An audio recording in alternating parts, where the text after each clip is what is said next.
I found 3 million in an abandoned building. Just as I was about to take the money, my friend showed up and reminded me that it was time to leave work. Afraid that he would discover my secret, I quickly hid the money and pretended nothing had happened as I followed my friend out. I knew that once I left, I couldn't return here because the building was scheduled to be demolished in 2 hours, but I didn't want to miss this opportunity to get rich. As all my colleagues were clocking out, I used the excuse that I had forgotten my phone in the building to ask to return.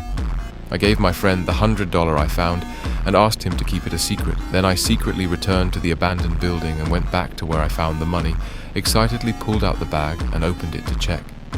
Sure enough, it was filled with cash. This meant I could retire early without having to work. Just as I was looking forward to my future life, I heard the sound of someone smashing a wall next door. I peeked out cautiously to look and saw a blonde man wielding tools to smash the wall. It was clear he was also after the money. I rushed back to the room, packed the money back into the bag, and then sneaked away from behind him. As I was heading downstairs with the large sum of money, I noticed a man with a gun walking upstairs. Realizing the danger approaching, I began to feel nervous. Since there was only one way out, I had no choice but to return, but I accidentally kicked a steel pipe on the ground. The loud noise caught everyone's attention. Realizing I had been exposed, I hurriedly hid the money, but one of the gunmen came over.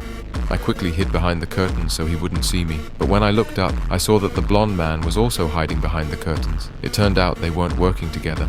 We stared at each other, neither daring to make a sound. Just as the tension reached its peak, the armed robber suddenly turned and left. It turned out they had caught my friend and found the 100 on him. The criminals realized my friend had discovered the hiding spot, so he immediately ordered his men to interrogate him. Hearing my friend's agonizing screams made me feel terrible. In the end, I couldn't resist peeking out to see what was happening and saw a scene that would haunt me for the rest of my life.